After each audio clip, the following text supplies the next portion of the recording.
नहमदु व नुसल्ली अला रसूलिल करीम अम्मा बाद आऊज़ु बिल्लाहि मिनश शैतानिर रजीम बिस्मिल्लाहिर रहमानिर रहीम रब्बि इश्रह ली सदरी व यस्सिर ली अमरी वहलुल उक़दतम मिन लिसानी यफ़क़हू क़ौली अल्लाहुम्मा इग़फ़िर लना वरहमना अंत मौलाना फ़ांसुरना अलल क़ौमिल काफ़िरीन रब्बि यस्सिर व ला तुअस्सिर व तम्मिम बिल खैर आमीन या रब्बल आलमीन। पिछले हफ्ते सूरतुल आराफ की जो आयत हमने कवर की थी वो 94 से लेकर 102 तक की थी। ये जो आयत हमने पढ़ी थी उनका अभी हम रीकैप करने वाले हैं। ये आयत अंबाउ रसुल जो कि हमने 59 से लेके 93 तक पढ़े थे, इन पर एक कमेंट्री भी है। एक तरफ कमेंट्री है और दूसरी तरफ ये एक टेस्ट केस भी है उन आयात के बारे में जो हम इंशाल्लाह आज से शुरू करने जा रहे हैं। तो बस ये वाला पॉइंट आपने नोट करना है। तो इन आयात में यानी 94 से 102 तक हमने क्या पढ़ा था कि अल्लाह ताला ने अपनी सुन्नत बताई कि जब वो रसूलों को भेजते हैं किसी भी कौम पर तो किस तरह उस कौम के खारजी हालात को साजगार बनाते हैं कि लोग नसीहत की तरफ मतवज्जो हों। नंबर वन कि वो सख्तियों में मुब्तला करके ताकि आजिज़ी आए लोगों के अंदर, उनका तकब्बुर टूटे और लोग इंट्रोस्पेक्शन करें कि कहीं ये सख्तियां इस वजह से तो नहीं कि हम रसूल की बात नहीं सुन रहे। और दूसरी बात यह है कि अगर फिर भी लोग अपने हालात को नहीं बदलते, अपनी रविश के ऊपर कायम रहते हैं, तो फिर अल्लाह ताला दूसरा तरीका इख्तियार करते हैं कि वो नेमतों के दरवाजे उस कौम की तरफ खोल देते हैं ताकि लोग देने वाले का शुक्र अदा करें। मगर ये भी नहीं होता और इस सारे इलेक्ट्रोलिसिस के प्रोसेस में पूरी पोलराइजेशन हो जाती है। इलेक्ट्रोलिसिस का प्रोसेस कौन सा होता है? केमिस्ट्री में हम इसको पढ़ते हैं, साइंस में भी पढ़ते हैं कि एक जैसे बैटरी होती है ना जो हमारे यूपीएस के साथ भी लगी हुई होती है, गाड़ियों में भी होती है। तो उसके अंदर ना एक महलूल होता है, एक लिक्विड होता है जिसके अंदर कुछ मिला हुआ होता है, कोई सॉल्ट मिला हुआ होता है। अब होता क्या है, उसके अंदर दो लोहे की या किसी मेटल की पतरियां होती हैं। तो जब बैटरी के अंदर कनेक्शन उसका लाइक मेंटेन कर दिया जाता है और इलेक्ट्रिसिटी फ्लो करना शुरू कर देती है, तो इस तरह से करी होती है कि जो नेगेटिव पार्टिकल्स हैं वो नेगेटिव इलेक्ट्रोड की तरफ, या वो जो जो लोहे की दो पतरियां होती हैं उनको इलेक्ट्रोड्स कहते हैं, वो नेगेटिव जो है वो नेगेटिव की तरफ चले जाते हैं और पॉजिटिव पॉजिटिव की तरफ चले जाते हैं। तो इस तरह से ना वो मूवमेंट शुरू हो जाती है। तो जब अल्लाह ताला एक रसूल भेजता है और दोनों तरीकों से आजमाता है तो होता क्या है कि मुआशरे में भी दो ग्रुप बन जाते हैं। नेगेटिव फोर्सेस अलग हो जाती हैं, पॉजिटिव फोर्सेस अलग हो जाती हैं।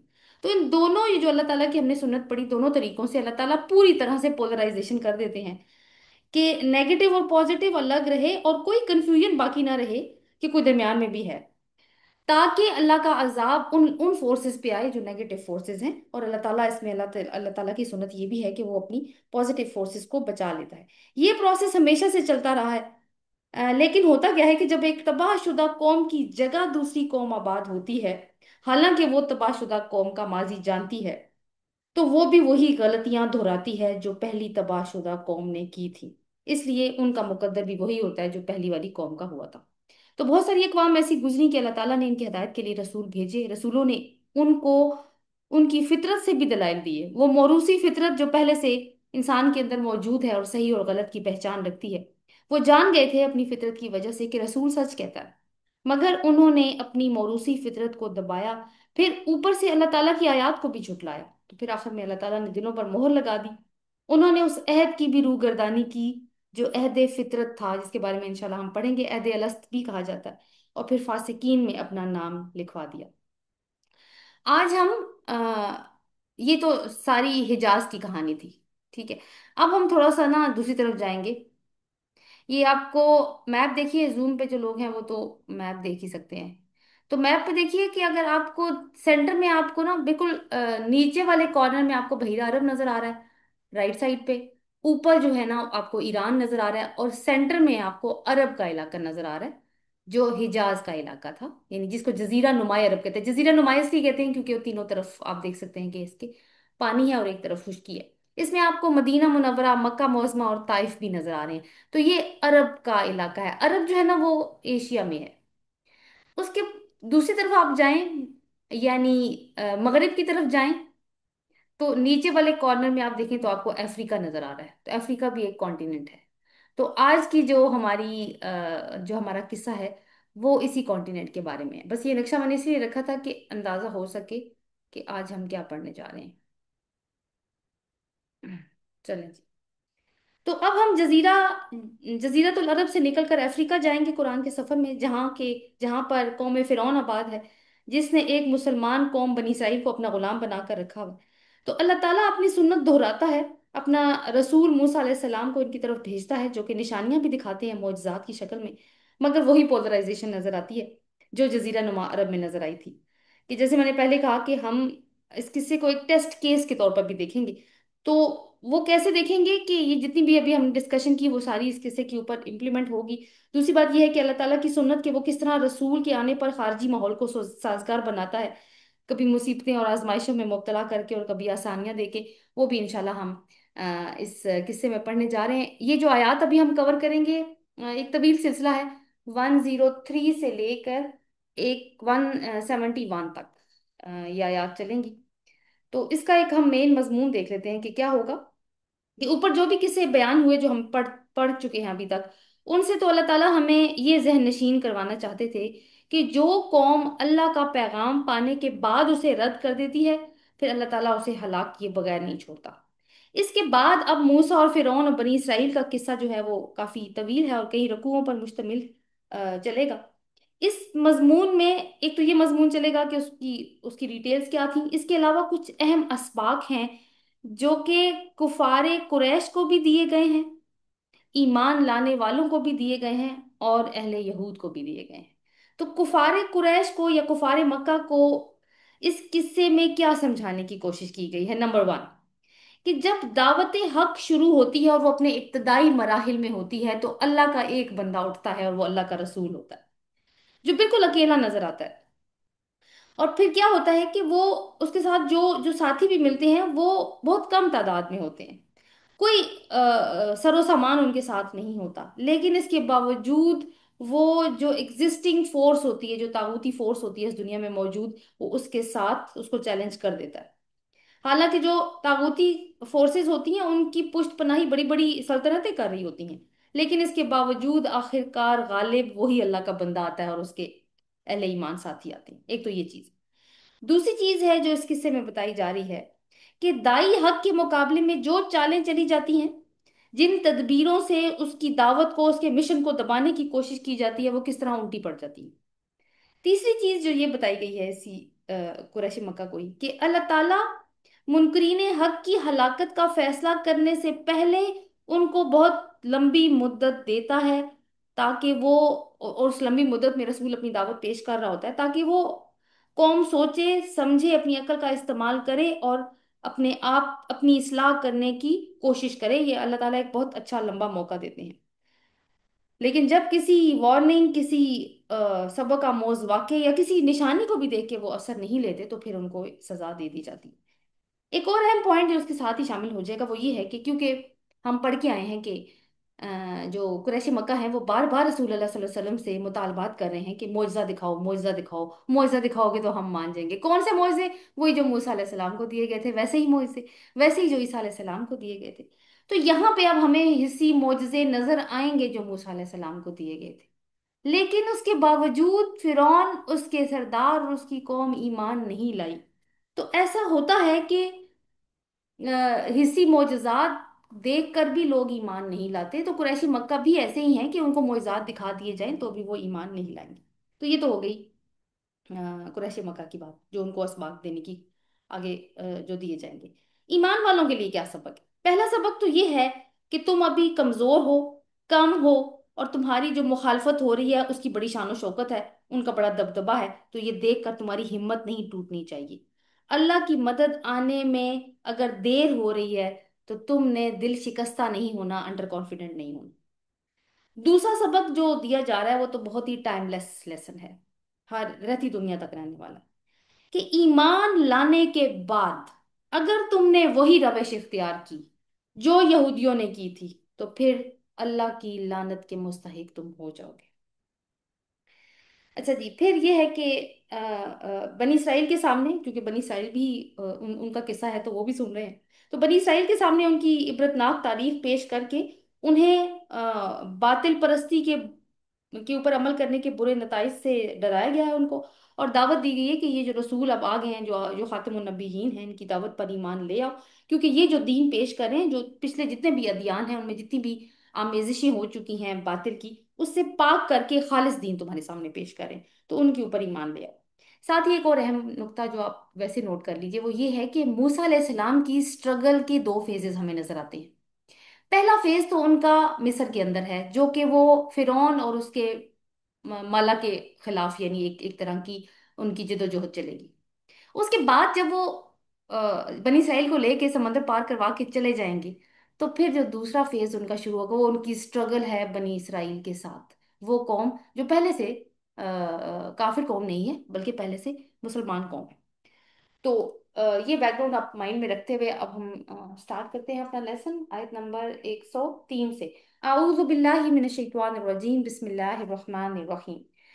ثم بعثنا من بعدهم موسى بآياتنا إلى فرعون وملئه فظلموا بها فانظر كيف كان عاقبة المفسدين، صدق اللہ علیہ۔ پھر ہم نے بھیجا ان کے بعد موسیٰ علیہ السلام کو اپنی نشانیوں کے ساتھ فرعون اور اس کے سرداروں کی طرف، مگر انہوں نے ان کے ساتھ ظلم کیا۔ بیہا کو انڈرلائن کر دیجئے یہاں پہ، کن کے ساتھ ظلم کیا؟ نشانیوں کے ساتھ ظلم کیا۔ اور بعد ہم میں ہم کو انڈرلائن، سما باسنا میں بعد ہم، اس میں ہم کو انڈرلائن کر لیجئے اور بی آیاتنا کو بھی انڈرلائن کر لیجئے۔ فانظر، پس دیکھیے کئی فکان عاقبت المفسدین، کہ کیسا ہوا انجام ان کا جو کہ مفسدین تھے یا فساد پھیلانے والے تھے، تو فساد پھیلانے والوں کا انجام کیا ہوگا۔ تو یہ ایک تھیسس سٹیٹمنٹ ہے جو کہ ہم آگے پوری کہانی میں انفولڈ ہوگی۔ ہم کا اشارہ کس طرف ہے؟ کہ وہ رسولوں اور ان کی اقوام کی طرف ہے جن کا تذکرہ ہم ابھی 59 سے لے کے 92 تک پڑھ کر آئے ہیں۔ بی آیاتنا سے مراد وہ معجزات ہیں جو اللہ تعالیٰ نے موسیٰ علیہ السلام کو عطا فرمائے تھے، جو کہ عصا اور ید بیضہ تھے۔ اس کے علاوہ توحید، رسالت اور یوم آخرت کے وہ فطری اور عقلی دلائل بھی جو حضرت موسیٰ علیہ السلام اور حضرت ہارون علیہ السلام نے فرعون کے دربار میں پیش کیے۔ اس قصے کی تفصیل جو ہے وہ تو سورہ قصص، شعراء اور سورہ طٰہٰ میں موجود ہے۔ یہاں پہ کہانی تھوڑی تیز تیز چلے گی۔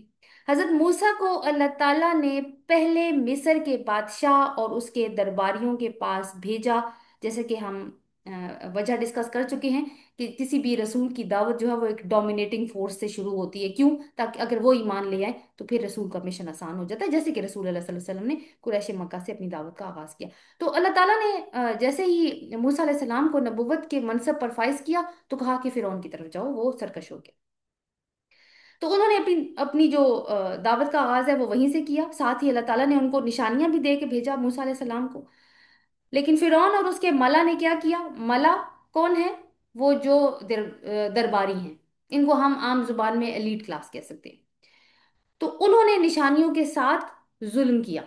ظلم کرنے کا کیا مطلب ہے نشانیوں کے ساتھ ظلم کا؟ کہ ان کو نہیں مانا، یعنی وہ معجزات تھے مگر ان کو جادوگری قرار دینے کی کوشش کی گئی، حالانکہ عقلی طور پہ وہ جان چکے تھے کہ یہ جادو نہیں ہے، تو اس طرح سے ظلم کیا۔ تو تفصیل تو ان کی بعد میں آئے گی، لیکن اللہ تعالیٰ نے ان کا انجام بھی آپ دیکھیں ساتھ ہی ساتھ میں بتا دیا۔ اور وہ کیا کہا ان کو کہ فنظر کیف کان عاقبۃ المفسدین، تو بس دیکھیے کہ فساد کرنے والوں کا انجام کیا ہوتا ہے۔ فساد فی الارض، اس پہ ہم بات کر چکے ہیں، یہ کب پھیلتا ہے؟ جب انسان انسان کی غلامی میں چلا جاتا ہے، جب دنیا پہ اللہ کے علاوہ انسانوں کا بنایا ہوا قانون چلنا شروع ہو جاتا ہے۔ تو کہانی گوئی کا یہ جو انداز ہمیں یہاں پہ قرآن پہ نظر آ رہا ہے کہ بگننگ بھی اللہ تعالیٰ نے بتا دی ہے، اور مزے کی بات ہے اینڈنگ بھی بتا دی ہے کہ کیا ہوا ان مفسدوں کا انجام۔ اس کا مطلب ہے کچھ برا ہی انجام ہوگا ان کا۔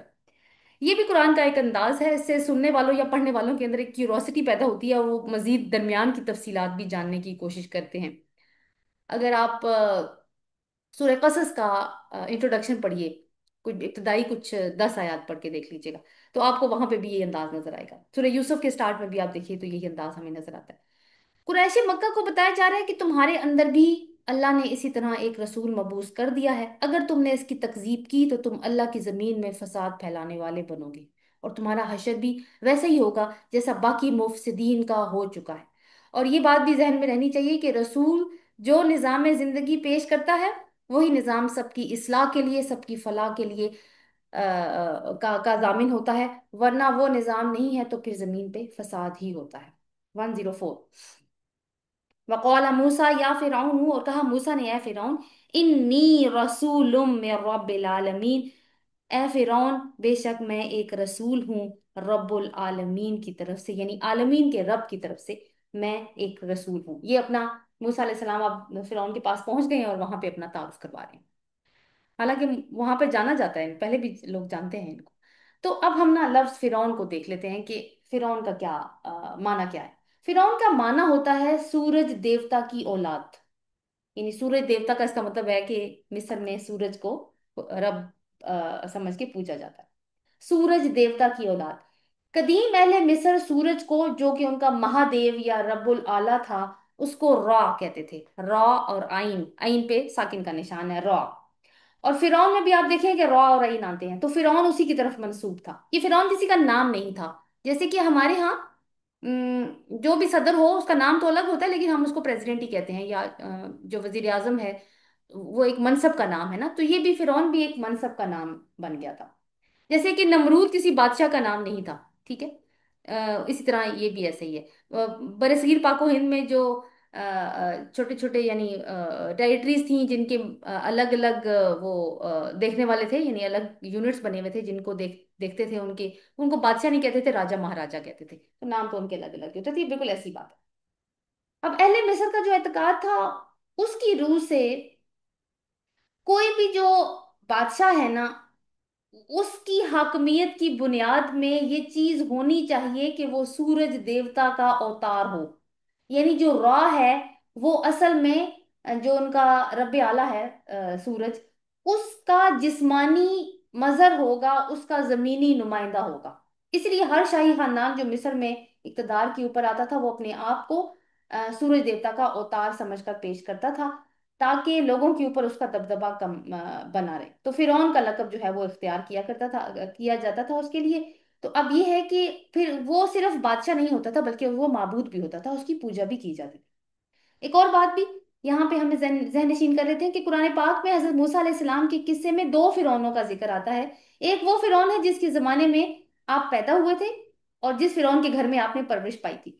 दूसरा वो है जिसके पास अभी आप आए हैं, जिसका जिक्र हम अभी पढ़ेंगे, कि जहाँ पे आपने इस्लाम की दावत दी और बनी इसराइल की रिहाई का मुतालबा लिया, जो कि फिर आखिर में समंदर में गर्क हो गया। तो ये चीज जो है वो भी हमने माइंड में रखनी है। अब क्या कहते हैं, मूसा अलैहिस्सलाम अपना तारुफ अल्लाह के रसूल के तौर पर करवा रहे हैं, और कहा है कि रब्बुल आलमीन। क्यों कहा है रब्बिल आलमीन के अल्फाज से, क्यों कहा है रब्बिल आलमीन फिरौन के सामने? कि तुम भी अपने आप को रब समझते हो, लेकिन मैं तमाम जहानों के रब की तरफ से रसूल हूं, जो तुम नहीं हो। और यही हकीकत हर रसूल ने अपनी कौम के सरदारों पर पेश की है, जो कि रब बन के बैठ जाते हैं इनके ऊपर। 105, हकीकुन, हकीकुन को अंडरलाइन कर ले, हकीकुन अला अल्लाह अकूल अल्लाह इल्लल हक। कायम हूँ इस बात पे कि ना मैं कहूँ अल्लाह पर सिवाय हक बात के। तो हकीक उनका मतलब है कि ये जो लफ्ज है ना, ये मुस्तहिक से है, यानी लायक, अहल। तो एक रसूल की हैसियत से तो खास तौर पर, क्योंकि रसूल अमीन होता है और हक बात के अलावा कुछ भी नहीं कहता। अल्लाह ताला की जो वही होती है वो उसके पास अमानत होती है, वो उसको उसी तरह पहुंचाता है। फिर ये भी कि हजरत मूसा अलैहिस्सलाम की जिंदगी का एक बड़ा हिस्सा फिरौन के महल में गुजर चुका है। वो जानते हैं पहले से कि मूसा अलैहिस्सलाम एक सच्चे इंसान। फिर देखिए कि रसूल का इल्म तो अल्लाह ताला की तरफ से अता किया हुआ होता है, वो किसी गुमान या कयास की पैरवी नहीं करता। और एक और बात कि सच्चा इंसान बेखौफ भी होता है। उसके बाद क्या कहते हैं, माइक ऑफ रखिएगा। कद जीतुकुम बिबय्यिनतिम मिर रब्बिकुम फअरसिल माइया बनी इसराइल। बेशक या तहकीक मैं तुम्हारे पास वाज़ेह निशानी लेकर आया हूं तुम्हारे रब की तरफ से। और फिरौन को कह रहे हैं तुम्हारे रब, मतलब तुम मानो या ना मानो, कोई माने या ना माने, वो जो रब है वो सबका रब है। तो तुम्हारे रब की तरफ से एक वाज़ेह निशानी लेके आया हूँ, फरसिल, बस भेज दो माइया बनी इसराइल, मेरे साथ बनी इसराइल को भेज दो। बैयना, बैयना से यहाँ मुराद क्या होगा? हजरत मूसा अलैहिस्सलाम के दो मोजज़ात हैं, असा और यदे बैजा, जिनसे इक्विप करके या जिनसे लैस करके अल्लाह ताला ने उन्हें फिरौन के पास भेजा है। यहाँ पे एक सवाल ये खड़ा होता है कि हजरत मूसा अलैहिस्सलाम ने फिरौन को दावत तौहीद नहीं दी, बल्कि डायरेक्ट बनी इसराइल को साथ ले जाने की बात की है, तो ऐसा क्यों? और दूसरा वो दूसरा ये सवाल कि वो किधर लेकर जाना चाहते हैं बनी इसराइल को। तो पहले सवाल का जवाब ये है कि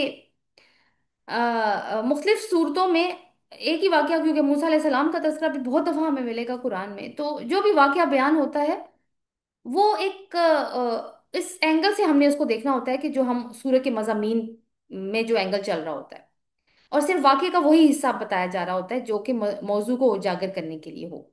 तौहीद और आखिरत के मजमून पर भी हजरत मूसा और फिरौन में डायलॉग हुआ है, जो कि इंशाल्लाह हम सूरह तौहा में पढ़ेंगे। दूसरे सवाल का जवाब है कि वो कहाँ लेकर जाना चाहते थे, तो यहाँ पे तो अल्लाह ताला ने नहीं बताया कि वो बनी इसराइल को कहाँ लेके जाना चाहते थे। तो रात की जो किताब है एग्जोडस या खुरूज, उसके मुताबिक वो बनी इसराइल को इबादत की खातिर लेके जाना चाहते थे, लेकिन फिरौन ने इनकार कर दिया।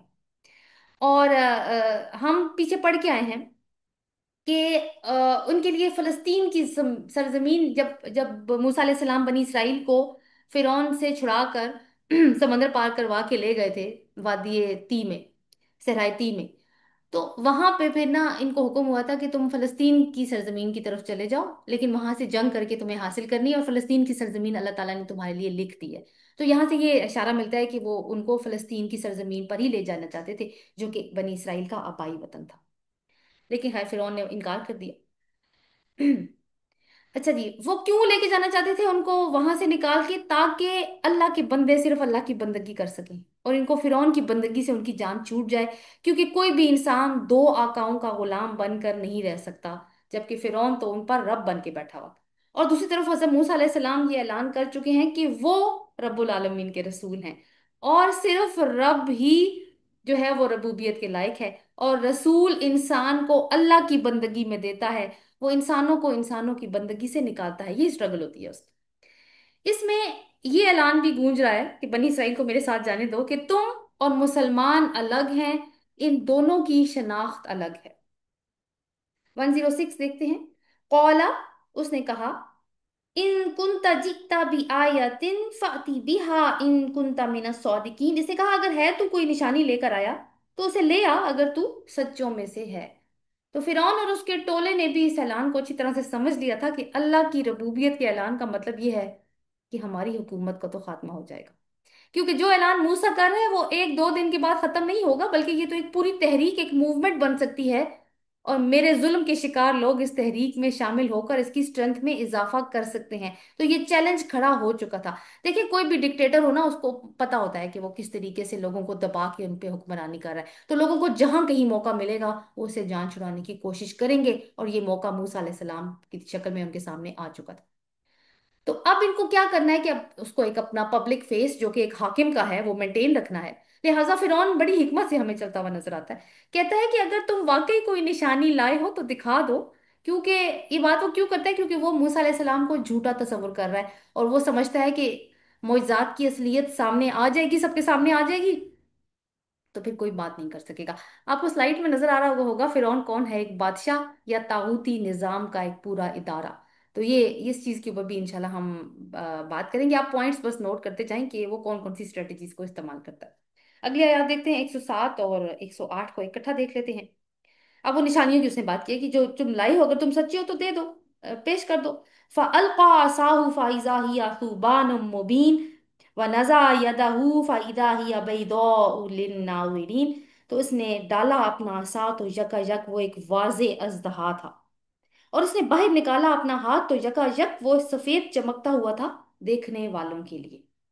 अब अल्लाह ताला ने मूसा अलैहिस्सलाम को जो दो मोजज़ात देकर भेजा था वो उन्होंने जाहिर कर दिए हैं, और हम भी गोया फिरौन के दरबार में खड़े होकर उनको पहली बारी देख रहे हैं, और वो क्या है, असा और यद पैसा।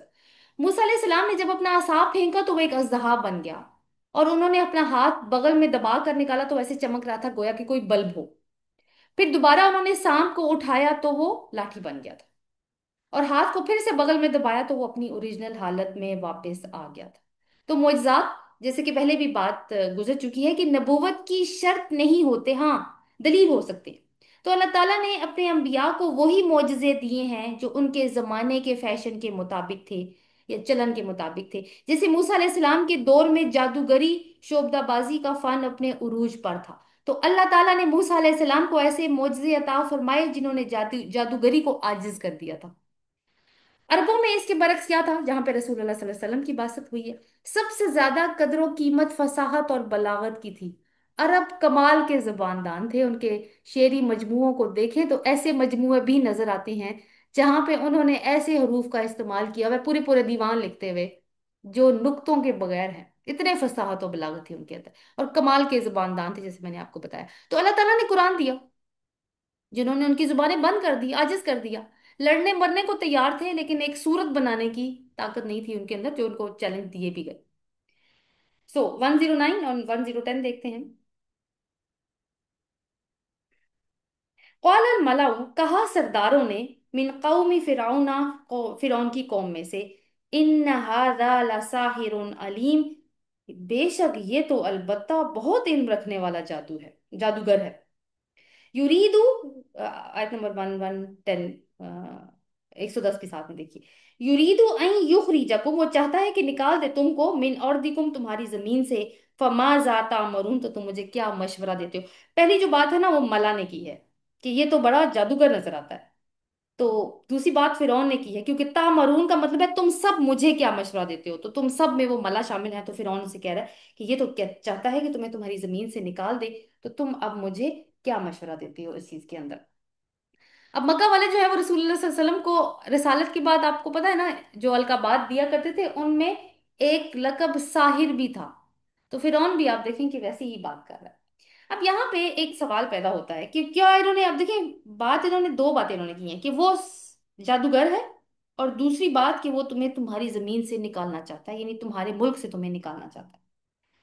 अब यहाँ पे सवाल ये पैदा होता है कि हजरत मूसा अलैहिस्सलाम बनी इसराइल से ताल्लुक रखते हैं, जो कि फिरौन की गुलाम कौम है, और एक बेसरो सामान किस्म का आदमी है, जो जो एकदम से उठ के फिरौन जैसे बादशाह के दरबार में जाके खड़ा हो गया। वो बादशाह जिसकी सल्तनत शाम से लिबिया तक और बहरे रूम के साहिलों से लेके हबशा तक के, यानी अजीम शान मुल्क तक वहां पे है। और ना सिर्फ वो एक बहुत स्ट्रांग बादशाह है, बल्कि माबूद भी है। तो सिर्फ उसके इस फेल से, इस एक, यानी मूसा अलैहिस्सलाम के इस फेल से कि उन्होंने एक लाठी को अजदहा बना दिया, इतनी बड़ी सल्तनत को खतरा कैसे लाक हो गया। और ये अकेला इंसान पूरे मिस्र की सल्तनत का तख्ता कैसे उलट देगा, और कैसे शाही खानदान को और उनके हुक्मरान तबके को इक्तदार से बेदखल कर देगा। असल में क्या है, ये बात करें कि इनको एक सियासी खतरा लाक हो गया है, एक सियासी इनकलाब का खतरा लाक हो गया है। तो ये क्यों हुआ, जबकि एक शख्स उनके सामने आके खड़ा होता है और सिर्फ दो बातें करता है, कि मैं रब्बुल आलमीन का रसूल हूं, और बनी इसराइल को मेरे साथ भेज दो। इसमें उसने कोई सियासी गुफ्तगू नहीं की, कोई इस तरह की बहस नहीं छेड़ी। तो कैसे इनको पता चल गया कि ये तो कहता है कि तुम्हें निकाल देगा यहां से। तो इसका सवाल का जवाब ये है कि मूसा अलैहिस्सलाम ने ये जो नबुव्वत का दावा किया है ना, ये अपने अंदर खुद ये माना रखता है कि वो दरअसल पूरे निजाम जिंदगी को, पूरे के पूरे निजाम जिंदगी को तब्दील करना चाहते हैं, जिसमें मुल्क का सियासी निजाम भी शामिल है। अगर कोई शख्स अपने आप को रब्बुल आलमीन के नुमाइंदे की हैसियत से पेश कर रहा है, तो इसका एक लाजमी तकाजा है कि वो इंसानों से अपनी कुल्ली अतात का मुतालबा करता है, कि रसूल की अतात ईमान के दर्जे में है। हम ये बातें सूरह निसा में पढ़ के आए हैं। अल्लाह ताला ने वहां पे कहा था कि कसम खा के कहा था कि कसम है कि ये मुसलमान नहीं हो सकते जबकि अपने फैसलों में आपको हकम ना बना लें। और वो काफी लंबी चौड़ी हमने डिस्कशन वहां पे भी की थी इस सिलसिले में। तो रसूल तो अपनी कुल्ली अतात का मुतालबा करता है। क्यों करता है? क्योंकि वो रब्बुल आलमीन का नुमाइंदा है, और रब्बुल आलमीन का नुमाइंदा कभी भी सबऑर्डिनेट या रियाया बनकर रहने के लिए नहीं आता, वो लीडर बनने के लिए आता है। और किसी काफिर के जो हुक्मरानी है उसको तस्लीम कर लेना उसकी रसालत से मुनाफी बात है, क्योंकि उसने सिस्टम को चैलेंज करना है और उसने अल्लाह का सिस्टम वहां पे नाफिज करना है। तो अगर वो उसके साथ मसलियत कर लेगा, तो उसने, तो इसका मतलब है कि अपनी जॉब के साथ जस्टिस ही नहीं किया। तो यही वजह थी कि जब मूसा अलैहिस्सलाम की जुबान से रसालत का दावा सुना फिरौन ने और उनके माला ने, तो उनके सामने उनकी सियासी, मुआशी और जो उनकी तमद्दुनी जिंदगी है, या जो इनकलाब है, उसका उनको खतरा पैदा होना शुरू हो गया। अब एक एक और सवाल भी यहाँ पे पैदा होता है कि उन्होंने मूसा अलैहिस्सलाम के इस दावे कह देते ठीक है चले जाओ, नहीं को ना कोई अहमियत देते। लेकिन अब ये है कि आप देखें कि वो अलग से होके मशवरे कर रहे हैं, इसका मतलब है वो इंपॉर्टेंस दे रहे हैं, उनको फिक्र लाक हो गई है।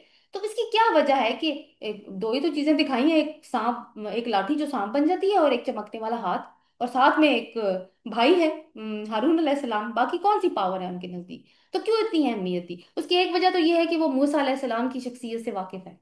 मूसा अलैहिस्सलाम ने उसी महल में परवरिश पाई है, और ये जो फिरौन अभी बैठा है, जो कि वो उसका बेटा है, जो जिस फिरौन ने पाला था उनको, वो फिरौन अभी जिंदा ही था, उसको, और उसको रैमसिस टू कहते थे। और ये जो फिरौन आया था, इसका नाम जो है, मेरा ख्याल है इसका नाम मिनफिका था। जी, मिनफिका, मिनफिका या मिनफताह नाम था इसका, जिससे अभी बात हो रही है। ये मिनफिता था और उसको रैमसिस टू कहते थे, जो इसका बाप था। तो उस रैमसिस टू ने अपनी जिंदगी में ही ना इसको हुक्मरानी दे दी थी अपने बेटे को। तो ये जानता तो था, क्योंकि इकट्ठी परवरिश हुई थी।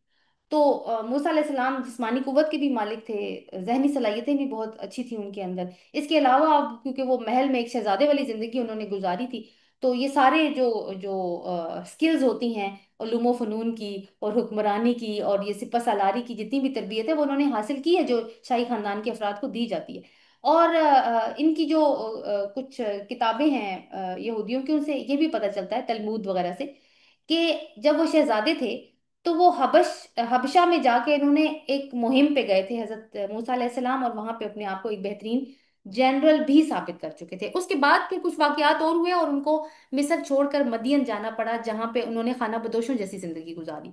तो इस तरह के तजुर्बे भी हासिल करके वो एक काफी यानी आप कह सकते हैं कि एक मेच्योर पर्सनालिटी बन के अब वापस लौटे हैं। दूसरी बात यह है कि ये जो दो निशानियां हजरत मूसा अलैहिस्सलाम ने दिखाई हैं फिरौन को, इसको देख कह तो दिया उन्होंने कि ये जादू है, लेकिन असल में ये सख्त मरूब हो चुके थे। और इनको यकीन हो चुका था कि ये शख्स अपनी तरफ से कुछ नहीं कर रहा, कोई ना कोई डिवाइन फोर्स इसकी पुष्ट पे मौजूद है। क्योंकि आप देखें कि एक तरफ वो कह रहे हैं ये जादूगर है, दूसरी तरफ कह रहे हैं कि ये तुम्हारी हुकूमत का तख्ता उलट देगा। ये कितनी मुतजाद बातें हैं ना आपस में, कि जादूगर भी कभी ऐसा हो सकता है कि वो किसी मुल्क पे सियासी इनकलाब ले आए, या किसी सियासतदान के लिए वो खतरा हो, क्योंकि जादूगर जो है उसका प्रोफेशन कुछ और तरह का होता है, वो तो लोगों को एंटरटेन करने के लिए होता है। तो ये सारे खतरे जो हैं वो इनको लाक हो चुके हैं। आप तो आगे देखते हैं कि क्या होता है। 111 और 112 दोनों देखते हैं। क़ालू, उन्होंने कहा, अर्जी व अखाहु व अरसिल फिल मदाइनि हाशिरीन, उन्होंने कहा इंतजार में रखो इसे और इसके भाई को, और भेज दो शहरों में इकट्ठा करने वाले। यानी मूसा अलैहिस्सलाम और हारून अलैहिस्सलाम को अभी बिठा दो अपने पास, और शहरों में भेज दो, इकट्ठे कुछ लोगों को इकट्ठा करने के लिए भेज दो। या तू का वो 112, या तू का वो ले आएंगे तेरे पास बिकुल्ली साहिरिन अलीम, हर माहिर जादूगर को। यानी सरदार ये मशवरा दे रहे हैं कि आप इन दोनों को बिठा के रखें और शहरों में आप अपने हरकारे भेज दें, वो वहां से जितने भी माहिर जादूगर हैं उनको इकट्ठा करके ले आएंगे। अलमदाइन का यहाँ पे जिक्र हुआ है 111 में। अलमदाइन का मतलब होता है बड़े शहर। और ये जो कौलू और जी, ये रजह से है ये लफ्ज। इसका मतलब होता है दांतों से पकड़ना। राजा का मतलब होता है दांतों से पकड़ना, और अर्जा का मतलब होता है, क्योंकि यहाँ पे अर्जा का लफ्ज है, दांतों से पकड़ना ऐसे कि जैसे कोई निगलने को तैयार हो। हाशिरीन का मतलब होता है जबरदस्ती जमा करना। यानी अगर कोई नहीं भी आता ना, तुमने जाना है, तुमने जादूगरों को इकट्ठा करना है, उनको जो जो लोग भी भेजे गए उनको हुक्म दिया गया, नहीं भी कोई आता तो उनको जबरदस्ती घसीट कर लेकर आना है, इसलिए कि कौमी सलामती खतरे में आ चुकी है और ये ऑफिशियल ऑर्डर है। तो फिरौन और उनके दरबारियों को मालूम था कि हजरत मूसा अलैहिस्सलाम ने जो प्रेजेंट किया है वो कोई जादू है, ना ही कोई शोबदाबाजी, क्योंकि वो हजरत मूसा अलैहिस्सलाम का किरदार जानते थे, जैसे अभी बात हुई। मगर फिर भी आने वाले खतरे को महसूस करते हुए उन्होंने अब अवाम के सामने कोई नैरेटिव तो बिल्ड करना है ना, तो उन्होंने इनको जादूगर करार दिया, और यानी मोजजे को उन्होंने जादू का नाम दिया। अब शैतान को भी आपको पता है कि जो हम, क्योंकि शैतान की कहानी इसलिए बार बार बीच में आ जाती है कि सूरह आराफ के स्टार्ट में ही वो हमने पढ़ी थी, और स्टार्ट में थी तो उसकी अहमियत तो है, क्योंकि वो शैतान की जो क्वालिटीज हैं वो हमें नजर आ रही हैं सारे किस्सों के अंदर। कि आदम अलैहिस्सलाम की हकीकत उसको भी मालूम थी ना, कि अल्लाह ताला ने उसे 3 स्टेप्स में आदम अलैहिस्सलाम को बनाया, मिट्टी से, फिर उसका तस्फिया किया, और फिर उसमें अपनी रूह में से फूंका। ये 3 स्टेप्स थे और अल्लाह ताला ने तीनों को वाज़ेह तौर पे मेंशन किया। लेकिन उसने क्या नैरेटिव बिल्ड किया था शैतान ने, कि आदम मिट्टी से बना है और मैं आग से, इसलिए मैं उससे बेहतर हूँ, जबकि बाकी डिटेल्स का उसने जिक्र नहीं किया। तो मोइज़ात तो मूसा अलैहिस्सलाम ने एक और यहाँ पे बात पैदा होती है कि सवाल पैदा होता है कि अब ये तो दरबार में सीन हुआ है ना सारा, वो तो दरबार में मूसा अलैहि सलाम ने मौजज़ात को पेश किया है। तो अब जो फिरौन करना चाह रहा है वो पूरी पब्लिक के सामने कोई शो करना चाह रहा है, तो पब्लिक को क्यों इन्वॉल्व करना चाह रहा है वो बीच में साथ? इसलिए कि बात किसी ना किसी तरह से पब्लिक तक पहुंच चुकी है, जो कुछ भी अभी फिरौन के दरबार में हुआ है। ये कैसे पहुंची होगी? बड़ी सिंपल बात है। कहते हैं वो ना, तुम्हें पता है आज क्या हुआ फिरौन के दरबार में? कि क्या हुआ? अब लोग, अब देखिए फिरौन को सारे जानते हैं कि वो किस तरह का लीडर है। तो मैंने जैसे पहले बात की कि इनके साथ हमदर्दियां ना लोगों की कम होती हैं, हाँ डर के जरिए साथ रहें तो वो और बात है। अच्छा जी, क्या हुआ? आज मूसा अलैहिस्सलाम आए और उन्होंने ये मौजज़ा दिया, तो फिरौन की शक्ल तो देखने वाली थी। अच्छा, हाँ हाँ, लेकिन ये बात तुमने किसी को बतानी नहीं है। बस ऐसी बात फैल जाती है, किसी ने दसी ना। शोहर ने बीवी को बताया, बीवी ने पड़ोसन को बताया, तो बात फैल गई। एनीवे, तो लोगों तक तो बात पहुंच गई। अब यहाँ से जो है वो कैमरा कट होता है और एक नया सीन शुरू होता है, जिसमें जादूगरों और फिरौन की, अब जादूगर आ चुके हैं, जादूगरों और फिरौन की मीटिंग हो रही है। 113 और 114 में देखते हैं। वजह असहरतु फिरौना, और आ गए जादूगर फिरौन के पास। कौलू, वो कहने लगे, इन्ना लना ला अजरन इन कुन्ना नहनुल गालिबीन, वो कहने लगे बेशक हमारे लिए कोई इनाम तो होगा अगर हम गालिब आए। कौला, उसने कहा, नाम, हाँ। व इन्नकुम, और बेशक तुम, लमिनल मुकर्रबीन, तुम तो मुकर्रब लोगों में से होगे। यानी तुम तो, मैं तुम्हें अपने करीब कर लूंगा, यानी मैं भी अपने दरबार का हिस्सा बना लूं। अब ये कौन लोग आए हैं? जादूगर। ये पेशावर जादूगर हैं, और ये काहिन भी हैं। ये दोनों काम इसलिए किया करते थे कि पैसा बनाया जा सके। कदीम कदीम जो जमाने हैं उसमें बादशाहों के दरबारों में काहिनों की खास अहमियत होती थी, क्योंकि काहिन उनको मुस्तकबिल के वाकयात से आगाह किया करते थे, और बादशाह उसी के ऊपर अपनी स्ट्रेटजीज बिल्ड किया करते थे। और ये जो काहिन थे वो दीनी मामलात भी में भी दखल अंदाजी किया करते थे। सो उन्होंने माल की डिमांड की है जीत की सूरत में। तो फिरौन ने ना सिर्फ हामी भरी, बल्कि उसके ऊपर उनको ये भी कहा कि मैं तुम्हें अपनी दरबार में अहम पोजीशंस भी दूंगा। अब देखें कि पैसा और पावर वैसे भी इंसानों के लिए दो बहुत बड़ी इनसिक्योरिटीज रही हैं हर दौर में। और लोगों को अपने साथ मिलाने के लिए जो एरिस्टोक्रेसी होती है, ये इन्हीं इनसिक्योरिटीज का इस्तेमाल करती है। हर दौर का फिरौन ये काम करता है। क्यों? क्योंकि इसका निजाम, जो जो उसका तागूती निजाम होता है, तो उनमें तागूती निजाम की खिदमत के लिए उनको पेशावर उलमाए दीन भी चाहिए होते हैं और माशरे के इन्फ्लुएंशियल लोग भी चाहिए होते हैं। अब अंग्रेज के दौर में आप देखें कि लोगों को, यहाँ के लोगों को ही ओहदे दिए गए ना। उनको फौज में भर्ती किया गया और उनको अपने साथ मिलाया गया, और फिर बाद में उनको जायदादों और मुरब्बों से नवाजा नवाजा गया, तो असल में तो वो गद्दारी का इनाम था। तो ये लोग जो हैं, जो इनके साथ मिल जाते हैं तागूती कुव्वतों के, बेशक वो उलमाए दीन हो या कोई भी इन्फ्लुएंशियल पर्सनैलिटी हो।